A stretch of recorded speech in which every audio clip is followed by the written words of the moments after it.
যেখানে অন্যায় সেখানে প্রতিবাদ করে যায় আল্লামা মামুনুল হক। ভরা চেতনা আছে আমাদের, জয় করব এই বিশ্ব। যারা ইসলাম ধর্মে বিশ্বাস করে এরকম মিথ্যা কথা তা বলতে পারে, অসত্য কথা বলতে পারে, তা তো বলতে পারে না। মিথ্যার তো একটা সীমা থাকা চাই। ডিকশনের মধ্যে মিথ্যা কোনো শব্দ আওয়ামী লীগের কাছে নেই। একটা রিসোর্টে ধরা পড়ে, এদিকে বউ হিসেবে পরিচয় দেয়, আবার নিজের বউর কাছে বলে যে অবস্থার পরিপ্রেক্ষিতে আমি এটা বলে ফেলেছি। মাননীয় প্রধানমন্ত্রী তিনি জাতীয় সংসদে দাঁড়িয়ে আমার চরিত্রের উপর কালিমা লেপন করার চেষ্টা করেছেন। একটা রিসোর্টে ধরা পড়ে, সেই হেফাজতের কি সেক্রেটারি, জয়েন্ট সেক্রেটারি, সে ধরা পড়লো।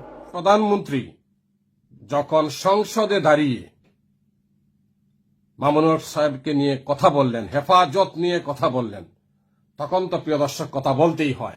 মামুনুল হক সাহেব তার স্ত্রী নিয়ে রিসোর্টে গিয়েছেন,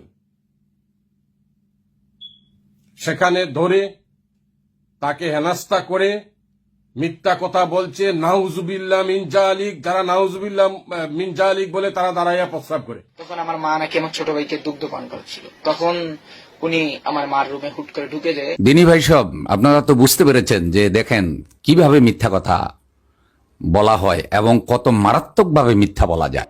তিনি বিনোদন করতে গেলেন একটা রিসোর্টে আর একজন সুন্দরী মহিলা নিয়ে।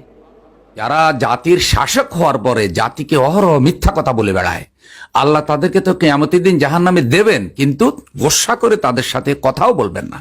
তারা তো বুঝতে পাচ্ছেন যে আসলে মিথ্যার আক্রমণটা কত কষ্টদায়ক, কত বেদনাদায়ক, কত হতাশাদায়ক। তাই আসুন, আপনি ওদেরকে কসম করে বললে ওরা আপনার কথা বিশ্বাস করবে না, কারণ ওরা জেনে বুঝেই আপনাকে অপমানিত করছে এবং আপনাকে তারা জেনে বুঝেই হামলা করেছে। সমাজের লোক আপনাকে ভুল বুঝেছে, ছিছি করেছে, তিরস্কার দিয়েছে, আশাহত হবেন না। আসল হিসাব নিকাশটা এখনো বাকি।